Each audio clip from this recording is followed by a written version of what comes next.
Hi, I want to take you through using the latest GPT 5.3 Codex. So you'll see here, I'm actually running under MIT's enterprise license. And if I go to Codec, I'll see this. And the way this works is this is going to run in a container that OpenAI is managing. Now, it'll write the code in that container, and we need to be able to save that code to GitHub. So we're going to need to set up a few things so that can occur. So we go to Settings, and under Environments, we create a new environment. So here it goes to a new page, and I'm going to choose, this is my GitHub name. So let me just show you GitHub here. Let me go to my repos. So here I've got a repo called Bouncing Balls. It's actually got nothing in the code.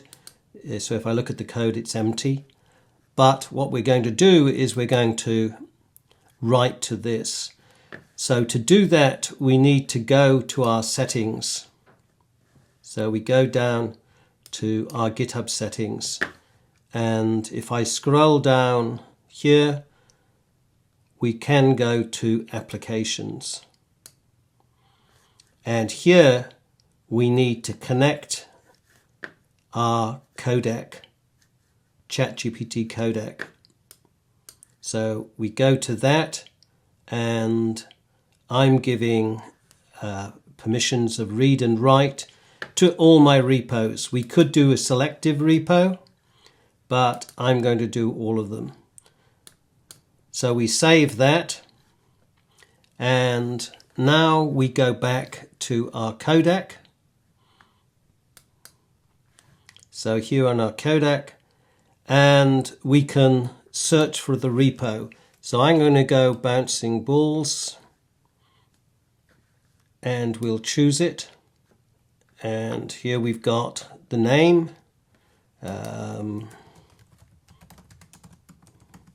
Okay. And I'm sharing it with this enterprise. At the moment, it doesn't work if I go to only you here, but if I share with the whole enterprise, everything will work. And now what I can do is I can actually save that. I'll create that environment. Okay, so the environment is successfully created. We go back to the codec. Now we can input a prompt. So for example, let's just capture this prompt here, write an HTML file. So here you'll see now I need to choose that repo. So here it is, Bouncing Balls.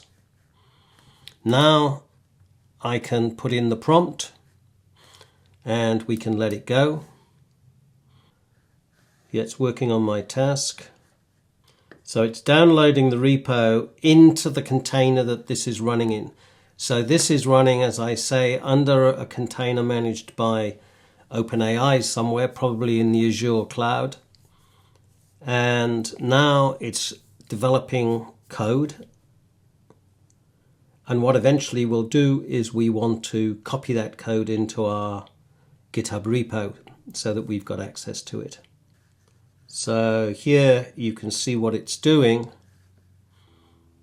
We could view the log of what's happening. Looks like it's testing it. Okay. If I view the log, it's finalizing the summary now. It's actually testing the code. It's running a Python server to test the HTML file. So here that's running on localhost 4173.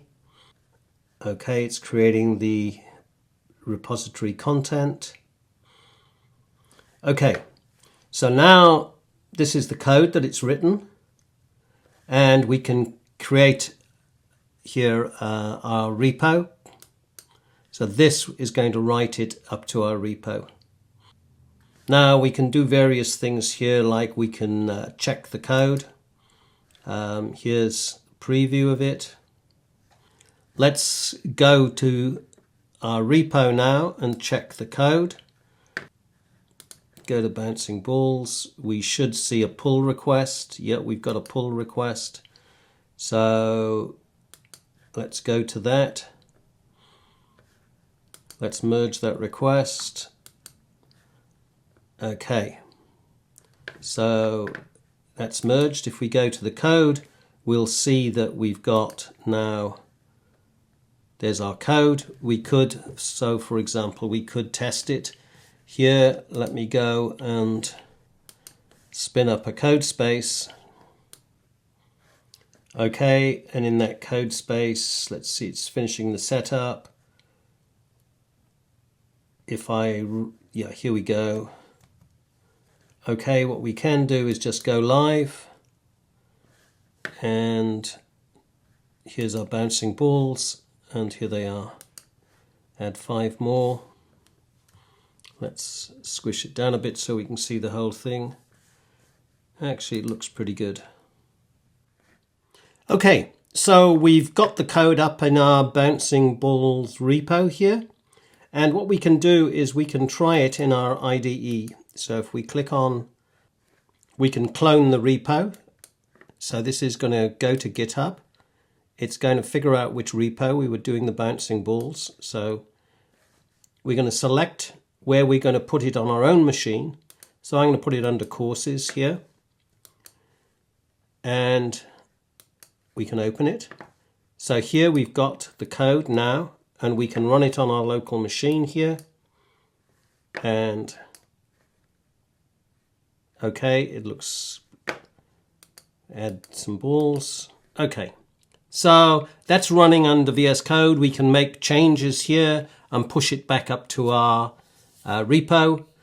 So that's the cycle for using the codec to develop code up in an OpenAI container, that then we move that code to our GitHub, and then we can run it in code spaces, for example, or we can pull it down to our own machine and run it. But that's using the codec. Okay, bye for now.